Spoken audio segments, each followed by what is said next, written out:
Ngayong umaga ngayon guys ay nagkakape tayo. So for today's video guys ay nasa labas tayo ng ating gulayan. Oo, tama po kayo.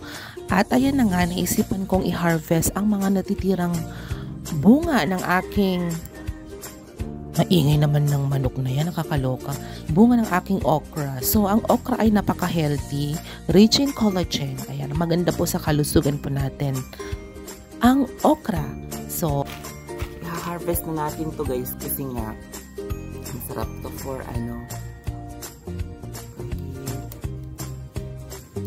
baka mamaya magbayaan na naman natin, masisira, diba? At ayan na nga guys, pasensya na po kayo sa manok na maingay. Kumbaga, yung manok na yan ay magiging tinola mamaya, charis. At ito yung sahog, diba? Pwede lang din naman lagyan ng So, ayan na guys, nag-harvest nga tayo ng mga okra natin.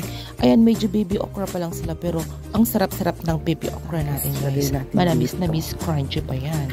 Ayan, nilagay ko muna dyan, pero, oh, diba? Sumisigaw yung mga manok dito na, pang pulutan, pang tinola. Ganon ang drama nila.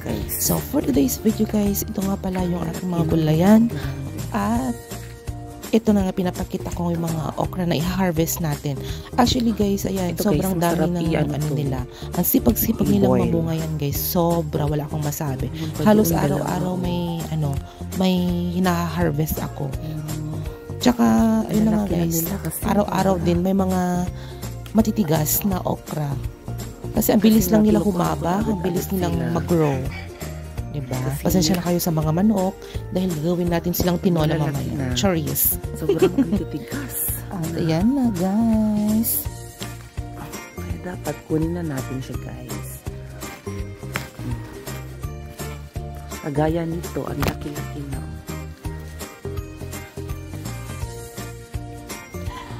At Diyos ko Lord, alam nyo ba guys, itong okra na to, itong pinipitas ko na yan, sobrang haba niyan, sobrang laki niyan.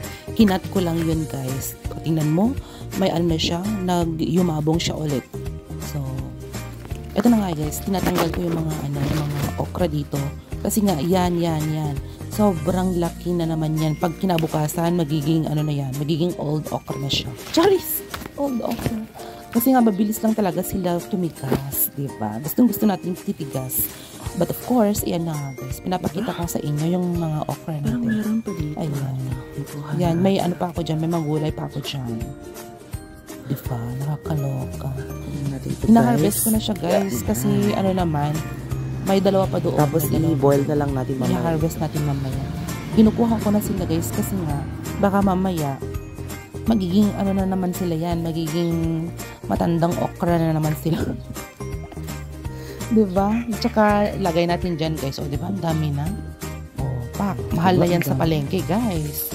Kasi nga, sayang lang din. Ilalaban natin ang okra natin. Kasi nga, kamahal-mahal ng okra ngayon.